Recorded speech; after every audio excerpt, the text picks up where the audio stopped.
Welcome to Required Taste Podcast. It's your boy Dirty D. It's your boy Tech Daddy. And it's Queen Bee. Mm-hmm. Did you guys see me fucking around with the microphone stand? Like, I did. Almost panicking before the start. I did a little similar adjustment right before you did. I was like, oh, fuck. I over-adjusted at first, and then I panicked. I was like, wait, no, this is like, I'm going to be sitting like this the whole time. And you have to get it in place before we start recording. Otherwise, it's loud as fuck. Oh, yeah. Yeah, we're going to get one episode where nobody hits a mic stand, which I don't think there is one. I doubt I don't know. I don't know. I doubt it. I really don't think there's a single Definitely episode. not in the early days. Well, that's for sure. You listen back to the episodes, right? Yeah. So do I, and I hear it all the time. All the time. At least once. Yeah. We could need to attach them to like the ceiling or something. Well, once we have the dedicated podcast room, we can do whatever the fuck we want to with it. We need those like swivel mics. Or if we had a table where we put them in the middle and they're just fishing outwards. Sure, we'll figure it out. Yeah. We're going to fuck around and find out. Mm-hmm. Yeah, later this year, we're going to have a brand new area for the podcast. So it's going to be nice. Can't wait.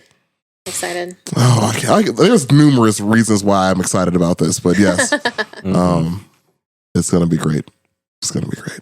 Yeah, and hopefully along with that will come some better quality, maybe some video stuff, some fun activities. Indeed, we're literally getting a room dedicated to the podcast, so it's going to be its own dedicated space with so much room for activities. Yeah, if you guys ever wondered where we record at, the guys, some of you guys that don't know us, we are in a living room. I think it certainly would be the dining room. Yeah, a dining room. Yeah, I guess this is the dining room. In betwixt the kitchen and the living room. Mm-hmm. That's a great word. Betwixt. Mm-hmm. Betwixt. Mm-hmm. Indeed. Yeah, and with like half a ping pong table, half a beer pong table. It's a very small table, yes. Yeah. It's like what do they call it? It's like a card table. Yeah, it would be a card table. Yeah. Mm-hmm. I don't know what to do this table when we get a bigger table. We're going to be upgrading later this year, essentially. Yeah. So for those that have been with us, we appreciate you sticking with us through our ups and downs. Yeah. A lot of downs. Yeah. Dude, we got to take pictures of like this old setup before we do the new setup. Yeah. True. Yeah, that'd be cool. Before and after. Mm-hmm. Yeah, that'd be cool. Yep. That'd be cool. We'll work it out. When we're rich and famous, we can post a Throwback Thursday and be like, back in the old days. Right. I remember when. Right. When we was kids. Yeah. Hell yeah. So, if you are new to the podcast, we're Required Taste. We talk about some history, some music, some a little bit of everything, really. But we like to stick to at least a topic. We do about, 15, 20 minutes or so. About 15 minutes of banter every It just time. gets longer each episode. I don't want a lot of people, know. So we do a little bit of banter, gets us warmed up, gets the juices flowing, if you will. Then we get to the topic at hand. So if you see the video topic, we do get there. Somebody, eventually. I can't remember who it was, but somebody commented on one of our social media posts. Like somebody shared it and someone else, they tagged someone in it. And someone goes, yeah, great topic after you get past all the bullshit in the beginning. I was like, oh. Yeah, we've had a few of those. Yeah. More than likely than not, people actually enjoy it. But there's like 1 out of 20, I feel like, that it's like, you know what? They're a little stickler about it. Yeah. And for those who don't like the bullshit, here's about 15 to 20 minutes of it. Yep. You're welcome. You're welcome. Or just fast forward. I mean, whatever. Yeah, you'll get the meat eventually. Yeah, But this is the appetizer. It's got that little 15 or 10 second skip. Yeah. Yeah, just use it. Yeah. It's fine. Technology. It's not that hard. Move along, loser. For those that are returning to the podcast, the ones that are supporting us from day one or that are new to the support, we still appreciate you if you're new or if you're old. We appreciate you either way. So thanks for giving us your love. Thank you for listening to us every week. Thanks for sharing us with your friends.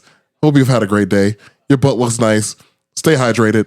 And as usual, you get some forehead kisses. Yeah.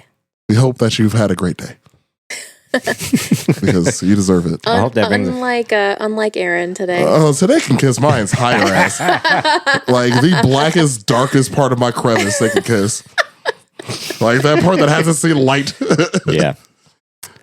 Yeah, he's been having not such a good day today. Yeah, they can kiss my entire, but it's okay. A little rough. That's all right. Everybody has bad days. To make you feel better. We're here to make you feel better. Well, we're going to do this episode, and they're going to leave, and that's going to be great. So Exactly. There he is. He's back.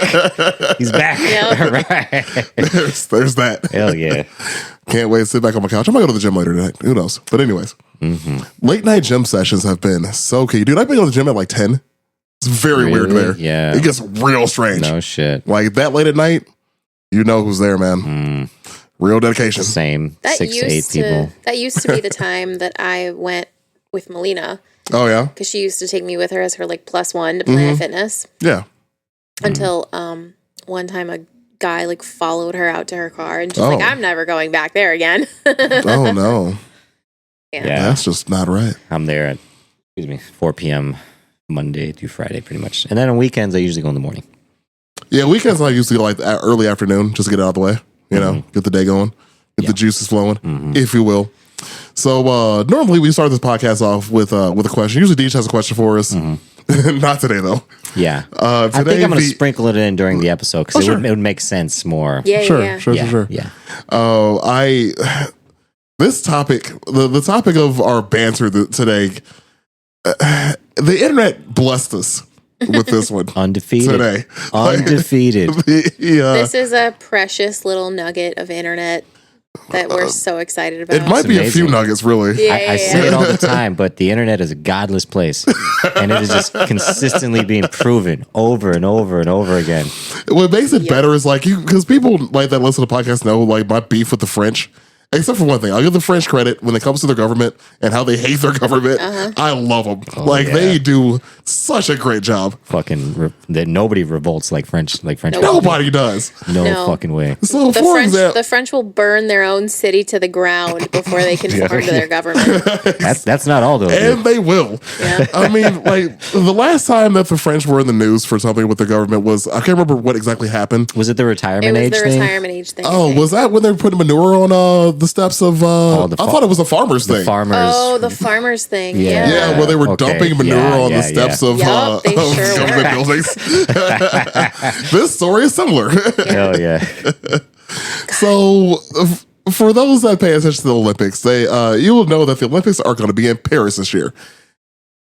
And the Olympics have a special.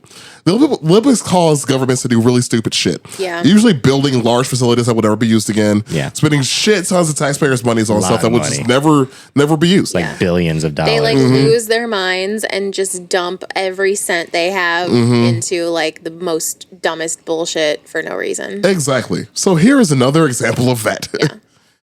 I just love this so much. Anyways, so what's happening is on June 23rd, there is going to be a protest. The government in Paris decided to clean the River Seine that runs through most of Paris. It's a very, very, very dirty, very smelly, very disgusting river. Everybody knows that. The government has decided to put, I think, what was it, $1.5 billion to fix it, to clean it.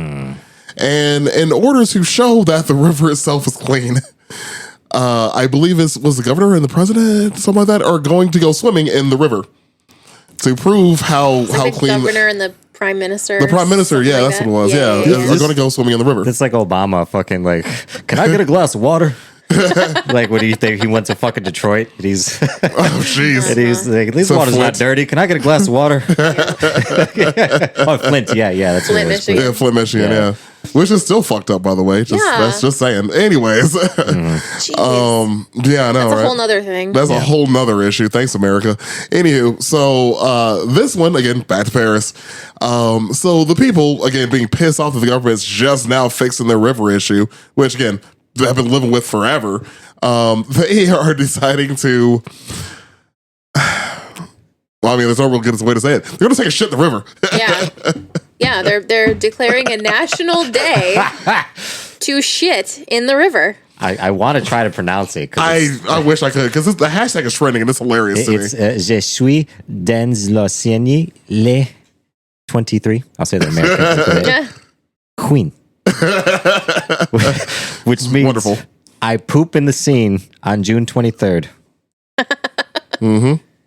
The day of the prime minister trying to swim. It's not like this is the crazy thing because French like sounds poetic when someone speaks French, Right. But it's really not at all. No. Oh, no. At It's just all. people about to take a shit in the river. On the 23rd, we shit. it's we're all gonna line the riverbanks and hold fucking- hands. The cataphiles are meeting in the catacombs. Like, we will meet. That's where they hatched the plan. 23rd. We have sheet bombs. And it is a precedent, by the way. I just looked it up. It is a precedent that said he would take a swim in the river. So the plan is to do it that same day. Oh my god. I hope they do this. With every ounce of my being, I hope this happens. Gives me a little bit more respect for fucking French people, if anything.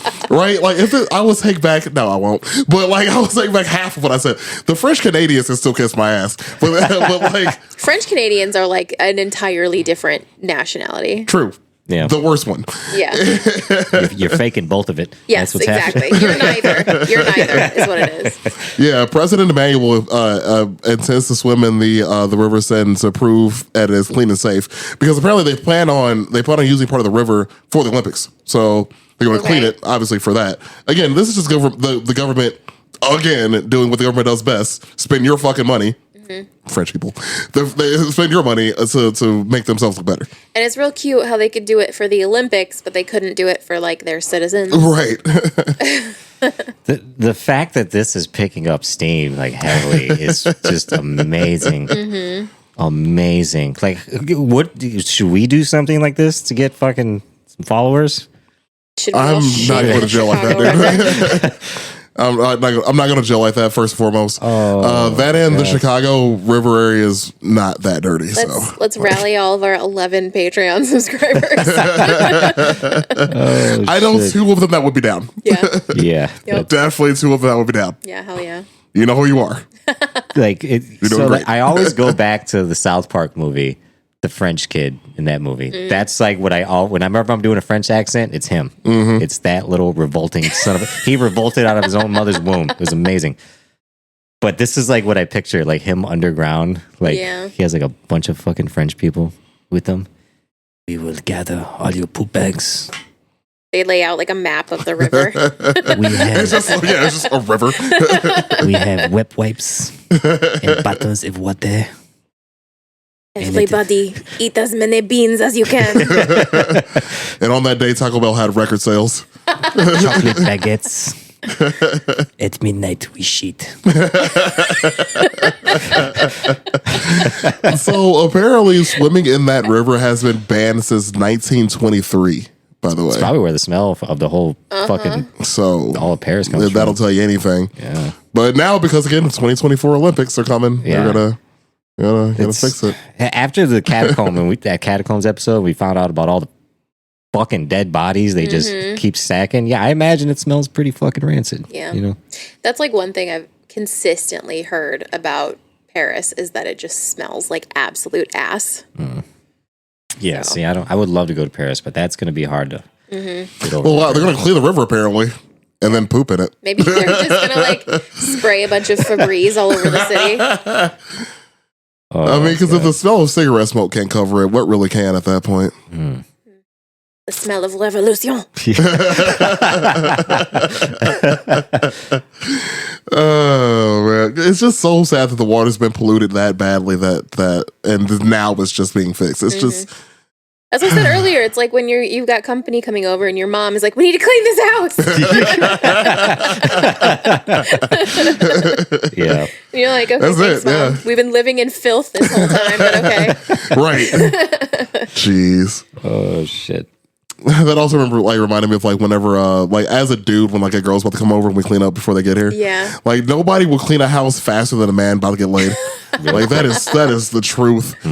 So if you are of French descent and listen to us, surprisingly still, and if you are in France and listen to it, I hope you guys do this shit. Please do this. Let us know how it goes. Like I need pictures. Yeah, send us some pictures. Live videos. stream it. Take a picture of yourself, film it, and hashtag Required Taste Podcast. Shits in the river. Oh man, that would be amazing. I love that so much. Yeah. Yeah, it's just I'm looking at like just what they said about the river itself is just so dirty. Like E. coli and shit. Oh god. Do you think there's like wildlife in there? It might be something's probably surviving in there, man. Yeah, that's incredibly some sad. kind of fish or something that's in that motherfucker. I mean, if you have fish in Chernobyl, I'm pretty sure you can have fish really anywhere, really. Yeah. I mean, I would swim in Chernobyl waters before I would swim in that river. Why should you have that? I mean, one is like you're swimming in actual piss and shit. And the other one is like, hey, maybe I'll grow an extra arm or something. Nope, just cancer. It's horrible cancer. Skin melting cancer. Indeed. Well, like the oblongs and shit. We need to talk about Chernobyl one of these days because I just recently saw a video about how there's like animals there that are like several generations from the accident that are like immune to radiation. They're like being born immune to radiation, and they're like studying these animals and stuff. It is really interesting. I mean, because I think you can actually, well, you can't go there because it's still, off limits, but I think the radiation's gone down enough to where you can go there. Yeah, you can go to certain parts of it, and you can be there for like a certain amount of time. And there was all these influencers a few years ago going there, like taking pictures and shit. See, this comic books, all the stories are coming real. That's the last thing we need is a fucking radioactive bear. Like... Or a radioactive Instagram influencer. Yeah, you're right. Remind me of the game. That's the last thing I want to see. Remind me of the game Metro. I think it's called Metro. Yeah, Metro. It takes place, I think, in parts of Russia. But you have radioactive, like, just giant mutated animals. It's fucking weird. It's cool as hell. It's actually a pretty good game. But, like, Chernobyl, you don't get those, like, really cool mutations. You just get, like, they're deer born with, like, an extra tail or some shit. Hopefully go there and take pictures. There's, like, squirrels with a cleft palate. Oh, God. Yeah, they're shooting, like, laser beams out of their fucking eyes or nothing. And, oh, God, again. Anyways, what are we talking about today? We've discussed the French and their poop. Yeah. What's our actual topic today? What we got going on today? Oh, yeah. So, Houston, we have a problem. Oh, do we? Oh, dear. And that problem is Judith Love Cohen absolutely shattering some glass ceilings. Yeah, so if you guys don't know who Judith Love Cohen is, she is like a super badass aerospace engineer, right? Right. She worked on all kinds of shit. She worked for a contractor that worked for NASA. She worked on the Apollo 13 mission. She worked on the Hubble telescope. She just was absolutely a trailblazer, and she gave birth to Jack Black. Just giving the world gifts, really. Yeah, pretty much. Yeah. This woman gave us Jack Black. So. Yeah, she's actually like super pretty too. She is adorable. Yeah. She's absolutely adorable. Like, how did she make Jack Black? No offense to Jack Black, I love him. Well, I don't have a picture of his father, so his father he looks more like his father. I think. Yeah. Well, we saw a picture of his mother, so yeah, right for sure. No, he definitely got his father's like physical genetics, but he didn't get either of his parents like mental genetics, I guess. Well, he's actually pretty smart. He's a smart guy. Yeah, he's like musically smart. Yeah, that's like his own kind of genius, really. Yeah, but both of his parents are like aerospace engineers. They're like fucking geniuses. Well, I mean, he could be a genius in multiple different ways. Yeah. I mean, he's a comedic genius. Like, I would never like ask like Beethoven, like, hey, can you hear the sound of my voice? But like, hey, can you compose this song real quick? That'd be tight. And he'll knock it out. You know? Yeah, for sure. I forgot which. It was probably some philosopher. I can't remember his name now. But like, if you tell a fish to climb a tree, it'll think it's an idiot its whole life. Yeah, if you judge a fish by its ability to climb a tree, yeah, there we go. It will spend its life thinking it's stupid or something like that. Yeah, something like that. Required tastes. Full facts. Full facts. That is literally so true. What's you guys' favorite Jack Black movie? Nacho Libre. Man, I fucking love Jack Black movies. Oh man. So I have like a lot. I mean, School of Rock is a close second for me. I fucking love School of Rock. But Nacho Libre. Nacho. Fucking, what was that movie he was in with where Gwyneth Paltrow was like wearing a fat suit? Shallow Hal. Yeah. That was one of my favorite ones. There's a scene in Shallow Hal where like he's at the gas station and you can see the gas prices in the background and they're like 98 cents a gallon. Oh fuck. And it really takes you back. But that's definitely one of my favorites, Shallow Hal. Because it had that's a good movie. Costanza was wild. in it. Yeah, super good. That's a weird ass movie. Yeah, Costanza with the tail. Yeah, he had a little tail, and he was like wagging it. He's like, only when I'm nervous. Oh happy. my god! Yep. I fucking forgot about that. Holy shit! Yeah, but honestly, there's so many movies Jack Black has been in that I love. Saving Silverman is one of my favorite characters Jack Black does. Tropic Thunder is one of my all-time favorite movies, and Tropic I love Thunder. Jack Black in that movie. Good. Fuck, dude, the Cable Guy, his character in the Cable Guy was fucking cool. He was a bad guy in a bunch of like shitty movies back in the day too. He was in Judge Dredd. It's a real small scene in Judge Dredd. Or no, it was Demolition Man that he was in. Oh, I don't remember. But he was like a secondary character. And he was also the original, the Pitfall video game from the 80s. Yeah. He was the child actor in the commercials. Really? That was like his first gig when he was like I don't fucking really 13 or some shit like that. Interesting. Yeah, I didn't know that. Yeah, but I don't know. I'd probably have to say Shallow Hal or I have a bias towards School of Rock because that was like one of my favorite movies when I was younger. yeah. It was a very tamed Jack Black. Yeah, though. for It wasn't sure, like for sure. full on Jack Black. No. You know, Saving Silverman. I might have to give it to Saving. Have you ever seen that movie? No, I don't think so. I highly recommend it. It's got Jason, the guy from American Pie, the guy who fucked the pie. Oh Yeah, yeah. he's in it, and they play like What three. is his name? It's like Jason something, right?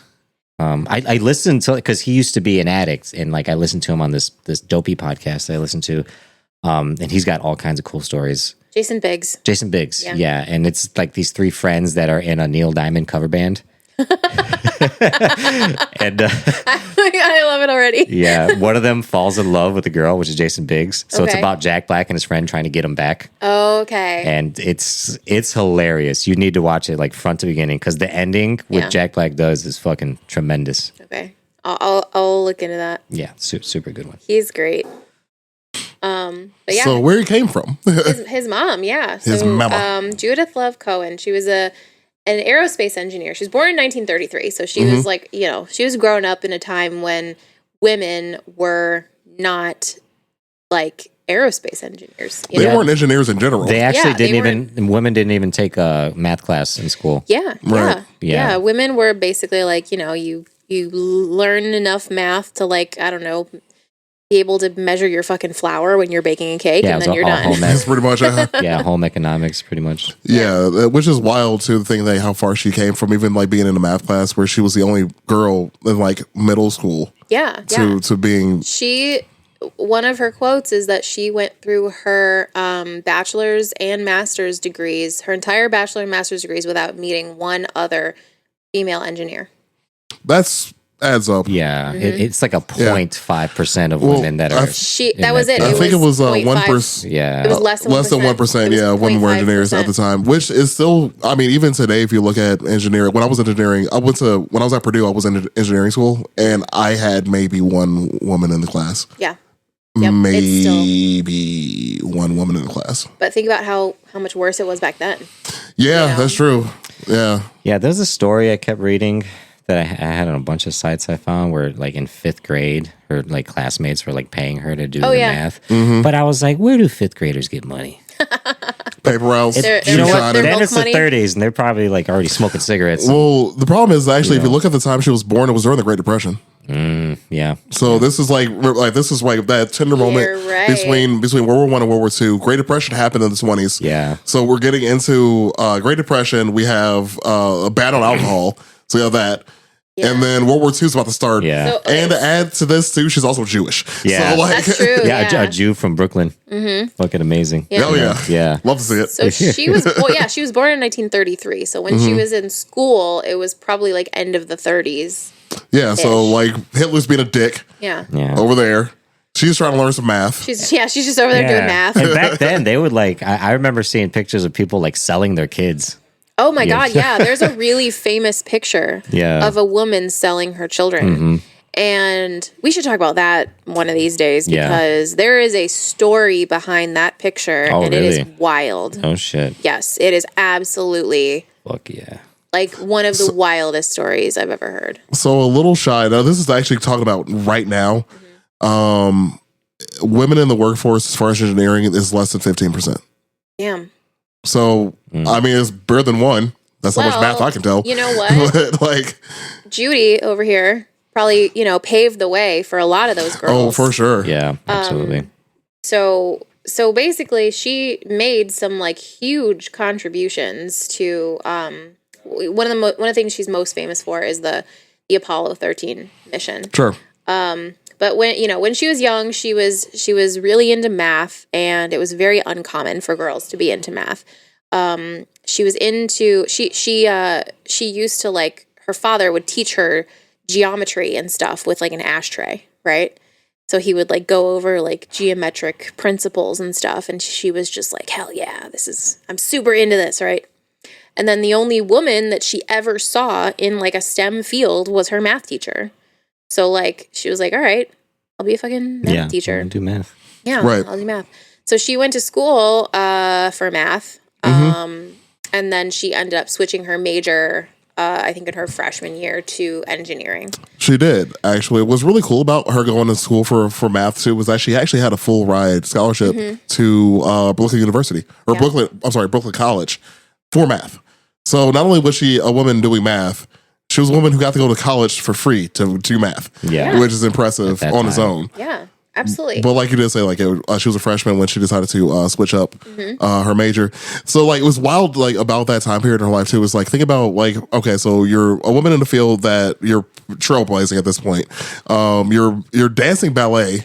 Yeah, at the time. She was, by age 19, she was a dancer in the New York Metropolitan Opera Ballet. Right. So, like, she was literally like a professional, highly regarded ballet dancer, blazing the way for women in STEM. Also having babies at this point, too. I think she had her first... about to be, yeah. Yeah, she, like, had her first child when in her freshman year, I think. I think so, yeah. Yeah, so she was like doing all of it. She was doing everything. Literally everything. She wasn't even in her 20s yet. You know, just being the baddest out there. She was just being an absolute badass, right? So she ended up in, the engineering field. She ended up working on the Apollo 13 mission, which was supposed to be NASA's third moon landing, right?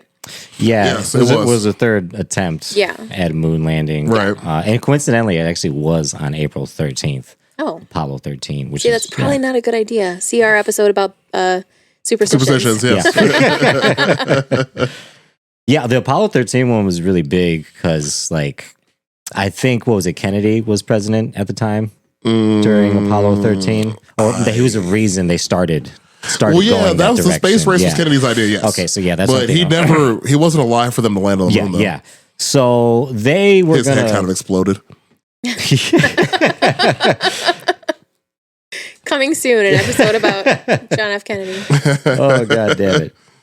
Yeah, so the Apollo 13 was going to be a very small crew that was supposed to be landed on the moon. It was a crew of 5 guys. It was James A. Lovell, who's the commander, John Swigert, who was the commander module pilot, which I don't know the difference of that. Well, it's 2 different parts of the spaceship. Okay, yeah, and then there's a lunar module pilot, which was Fred Hayes Jr. Right, yeah, that's the part that lands on the... Yeah. There's the lunar module and the command module. Right. Yeah. Because that was part of how they ended up surviving. Yeah, exactly. Because they had to cut off oxygen as part of it, part of the ship to not die again. But yeah, so you have the command module and lunar module that come together. The lunar module detaches from the command module, lands on the moon. The command module will be in orbit around the moon, and then they go back to get Voltron, and then they reattach, and then the 2 go back to Earth. Okay.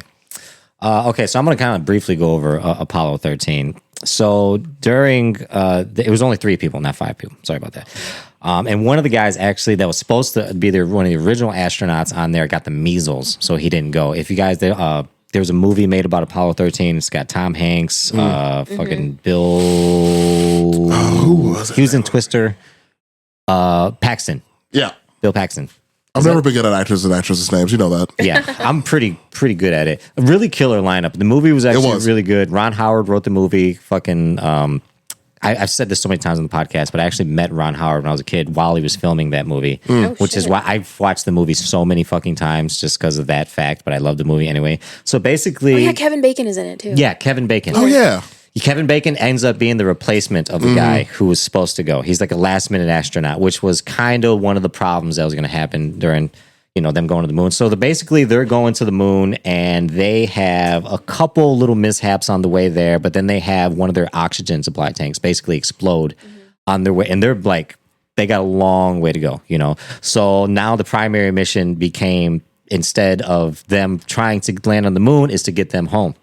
Well, so like if you watch the movie, they had a bunch of engineers in a room and they basically were like, we got to get this square peg to fit in this round hole. Basically, here's everything they have on the ship. We need you guys to build it, put it together, Cohen was one of the engineers that wasn't there when they did it, but she was working on this particular project, which was basically going to be, I should have it pulled up specifically what it was called. The mailbox.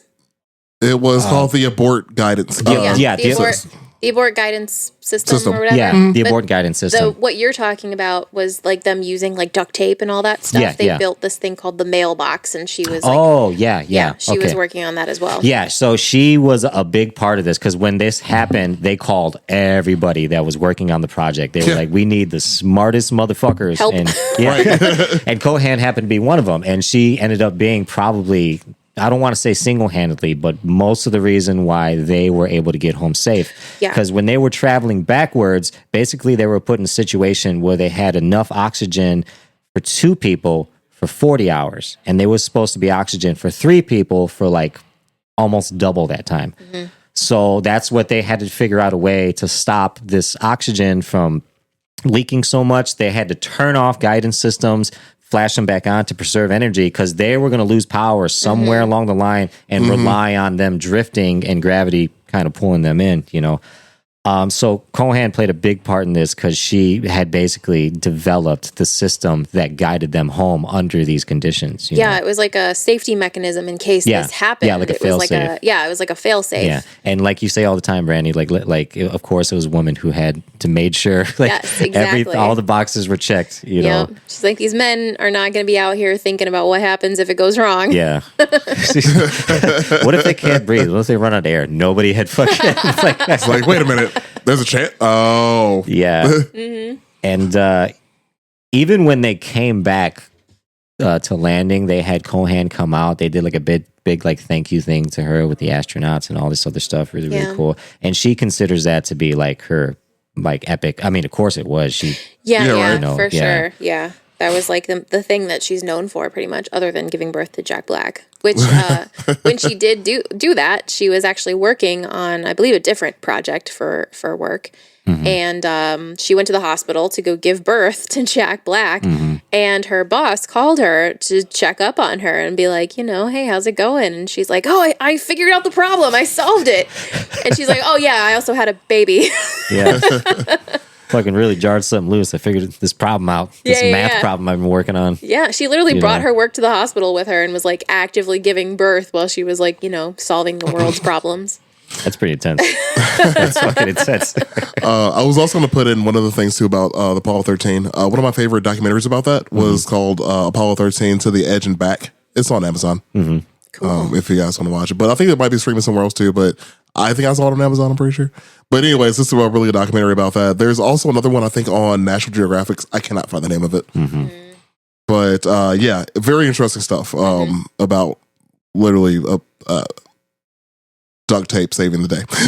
Yeah, that's literally what it was. Like duct tape and a underdog woman saving a bunch of people's asses. Yeah, it's a super cool scene in the movie because the guy comes with a box and he just dumps it. He's like, we need to make that fit into that. Yeah, it wasn't like a milk jug and like some tubes. Some cardboard. There's a picture of it on NASA's website and it literally just looks like a box that's covered in duct tape. Yeah. I think it's at the museum, actually. Yeah. I'm pretty sure it is. I'll post a picture of it on social because you're like looking at that thing and you're like, that saved everybody? Okay. I'm pretty sure I've seen it in real life. I could be wrong, but I'm pretty confident I've seen it in real life. Yeah. Yeah, which is really impressive because, like I said, they were losing oxygen by the minute, and they were going to have to turn off and back on guidance systems because if they landed too far off, they were either going to skip off the atmosphere and just drift, or they were going to slam into the ground and not water. They also needed to land in water. That was another. Yeah, that's part of it. That was an important part. So there was a the lot ground. of. I mean, both are very hard at a lot of miles per hour, but still, the water part though, yeah. And that was like another thing, thanks to Cohen, because like they needed to be able to specifically hit this area, their target, whilst fucking starting and stopping the fucking engine, basically, right. But the guidance system that they used to get to re-enter atmosphere was hers, absolutely. So that's pretty tight. Just having that under your belt. But that wasn't it for her though. She did a lot more after that. Oh no, she was a very busy woman. Yeah, like making superstars and shit. But before we had Jack Black, we had Judith Love Cohen, and she was using her big brain to do big brain stuff. One of my favorite projects from her was the Minuteman system that she designed. So we've talked about it a few times, probably. Just Cold War era stuff. Us versus the Russians, democracy versus or capitalism versus communism. Or democracy versus communism, whatever you want to call it. So one of the things that she designed, kind of another guidance system, actually. She worked on a guidance computer for the Minuteman missile system, which is used for intercontinental ballistic missile systems, aka ICBMs. So pretty much delivering very, very accurate nuclear devices on the heads of communists. Yep. You said it was an ICBM? Man, that was her. When I was in high school, in school suspension, they would call ICBM. It was in school correctional behavior modification. Yeah, that's not nearly as cool as a fucking nuke. Fucking stupid. Yeah, I remember hating it. I was like, why would you do all this extra words and letters? Yeah. For this. That is a bit extra, right? Yeah. Extra. But my bad, carry on. Oh, you got it. It was not too much of the story, honestly. Like she just works on the guidance computer that actually guides the missiles where they need to go. Naturally, I don't think her idea was like, hey, let's shoot some nukes at some Ruskies. Yeah, I don't think that was really where she was going for. No, I think she was just like, how do we make this super accurate? Another guidance system. She was just happened to be a part of it. And then she also ended up leading the team of engineers to design the Hubble Space Telescope, which is oddly enough how I found out about her. So I was watching the documentary about the Hubble Space Telescope, also on National Geographic. It's a part of Disney Plus. I can't help myself. Anyways, so you get your money's worth. You give me Star Wars and you give me documentaries. There's not much more I need. Yeah. I'm a simple man. So I was watching the documentary about the Hubble Space Telescope, and they brought her up. I'm like, who is this person? And then the rabbit hole I go, like Jack Black's mom. Yeah. And like, yep. What?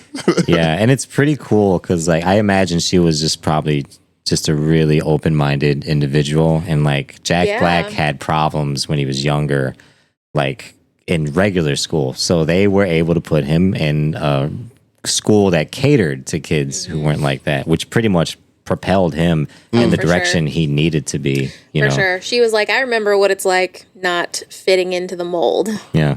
He even said, he's talked about her a lot, and he said that he had a great childhood. That, his parents were very, very supportive of him and what he wanted to do. So. And you had mentioned earlier, we've all kind of alluded to like how just she's been a trailblazer throughout her entire career. What I like about towards the end of her career is when she started to write. Oh, her books, yeah. All of her books. She wrote so many. Yeah, There's she so wrote many books. A ton of children's books. And they're children's books, right? Yeah. Encouraging girls to go into STEM, and she wrote a lot of books about, saving the environment, like children's books. Like illustrated, children's books. Yeah, I think it's great. I mean, I don't have children. None of us do. Hooray for us. But anyways. Good for us, guys. Yeah, we all did it. We all didn't do it. But anyways, but for our listeners that do have children, if you do have like small children and you want to like get them into interests and stuff, Judith Cohen has a ton of books. Oh yeah. Ton of books. They all like start off, you can be a woman, blah, blah, blah. So like, for example, you could be a woman botanist, you can be a woman chemist, you could be a woman Egyptologist, which there's a lot of those actually. Again, a lot of documentaries, a lot of women in that field. It's pretty dope. Yeah. And archaeology and anthropology. So she's probably been like the inspiration for a lot of girls in our generation probably to get into, because these books are like for young kids. Oh, I'm sorry, I didn't mean to. No, you're fine. Yeah. Yeah, there is like, I don't know, like ages like 8 and up, shit like that. So this book, so it was like perfect for a young kid to just be like, what, I can do this. Yeah. Like, and these go back to like the earliest one I see is 1992. So this is like even part of our childhood. She was doing this. Yeah, absolutely. And I think her last one was 05. Last one was 05. Yeah, she died in 2016. Yeah, it said the last one she wrote a small book called "You Can Be a Woman Engineer." Yeah. Hey. She was. And she did. She done did it. She done did So it. yeah, if you do have children, I think this would be pretty cool. Like something you can definitely look into for something you can share with your child. Oh yeah, absolutely. Because I mean, you can literally be anything. It's so important too, because like when she was younger, we were talking about the story about how she didn't see any women in the STEM fields. Yeah. The only woman that she saw was her math teacher, and so she's like, I guess I'll be a math teacher. Yeah. Because that was all she knew that women could do. So it's like if girls are presented with options at a young age, they're gonna be allowed to do what their passions are and what they really click with. I also noticed that she married a lot. She had a couple, 2, 3. I think She had maybe a couple. I know. 3, right? 4, It was 3. 5, maybe. I don't know. Wait, what? I think it was 3. Seems like a lot. It's 3. Okay. Yeah, it was just 3. 81, 91, and then wait. Oh. Hang on. You found my. Oh shit. Wait, really? Oh no. I thought it was a lot. Like, Well, because there was the original one from 1950s when Bernard. Yeah, Bernard right. Siegel, Bernard. Okay. And then there was Tom. Tom Black, Right. Jack Black's dad. Right. But then there's David Katz. Yeah, that's 3. Uh huh. Is there more? Oh, that's it. I think we're good. Oh, okay. Cool. I think we're good. But that tells me something though. Like in her time, she was probably marrying people just because that's what women did. Yeah. Or were supposed to do. And then she would like plateau, and she would do like the Apollo 13, and she was like, "How about you get the fuck out of my house?" She's like, I've She's like, outgrown solve this you at this point. Solve this math problem. We can fucking stay married. He's like, why aren't you in the kitchen? And she's like, why aren't you on the fucking moon? Yeah. I built the guidance system. What are you waiting for? You got to give her that one. You got to give her a little. You're right. That's a fucking. Yeah. That's a good one. Bang, boom, right to the moon. Yeah, because her last marriage, she stayed married Yeah. for like well over 30 years. Yeah, that was You Jack know, Black's dad. Yeah, so Tom Black, who converted to Judaism apparently. Her last one was not. yeah, I think they did that when he married because she was Jewish. Mm-hmm. She's a Brooklyn Jewish girl. Yeah, she ain't taking no shit from anybody really. No. No, Yeah, that's real about good right. with numbers. Makes sense. Makes sense. We made it pretty far. Damn. Without any Jewish shows. We made it 43 minutes Damn. without any Jewish shows. We almost fit. We were almost there. I almost fucking choked. Oh, shit. You good? That's good. Judy's spirit. Right? Getting ya. You bitch. She's like, make another Jewish joke. See what happens. Right. She's so cute though. Like looking at these pictures of her with Jack Black, like when she's older, she's just like this cute like little Jewish mom. Mm-hmm. Yeah, it's adorable. And like, what a fucking winning story. Because sometimes we'll go down a story and then we have to tell about someone's imminent, very terrible death. Yeah, I mean, she did pass, but it wasn't like it was horrible. Look at this. Look at this adorable like little animation of her. Like, look how cute. Yeah, I think that was on Google, wasn't it? I mean, I just Googled, and I found it. So. Oh, I think it was actually like the Google logo for. Oh, was it? I think it might have been on there one day. Yeah. She's Could be wrong. adorable. I love her. Yeah, super super cool shit.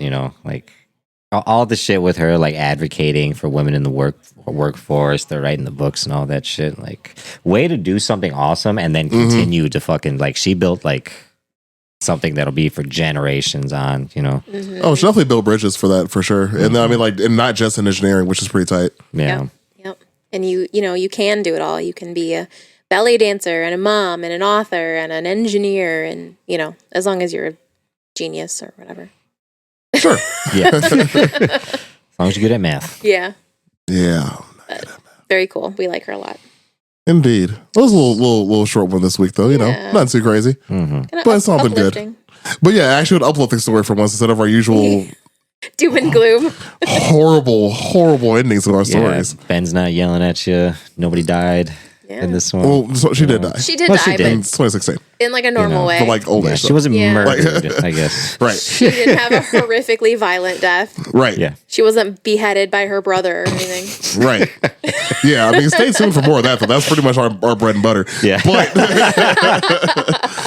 that this week we're here for women's empowerment. Yep. Hell yeah. Every now and again, you need some of that. Now next week. Okay. Yeah, that is a bit of a violent death. Yeah. Might be a little bit. Stay tuned. Stay tuned for next week's episode. We're also having our schedule another Patreon episode. So if you don't already subscribe to that, give us $1. Yes. Go check we do have some new subscribers, so thank you for the new subscribers. We appreciate it. And the old subscribers too. We appreciate all of you, really. Yeah. You guys are all pretty cool. Yeah. But as per usual, we appreciate you supporting this podcast as well. Required taste and the aftertaste is pretty cool too. Give us a follow on your favorite social medias. We have a lot of new followers this past few months, really, and we appreciate it. So if you are a new follower, hope you like it. Share us with your friends. That'd be pretty tight.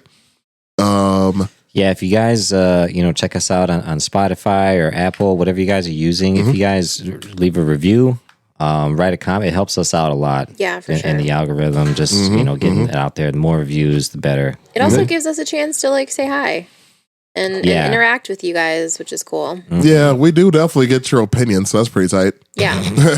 Yes, we do. Yeah. Thank you, I guess. For the most part, they're positive. We love you guys. Yeah. So, no, we very rarely get negative comments, but when we do, it's they're hilarious. They're so funny. Oh my God, they're funny. Yeah, it's fine. Keep them coming. Yeah. Right. Give us your best negative comment. Or don't. Yeah, or don't. No, definitely. So rate us very positively and like and share and subscribe, but then comment something really shitty. Indeed. All right. Well, as per usual, like I said before, we appreciate y'all. Give us a follow. We have merch as well. That's on our link tree.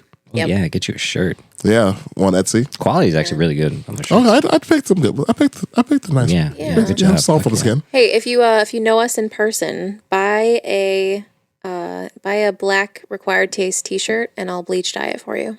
Oh yeah, they look cool. That's what we talking about. Hell yeah, I know you got one coming. I do. Hell yeah. Yep. So yeah, that's pretty tight. So yeah, like I said, we appreciate you, and y'all be cool. Thanks, guys. Bye.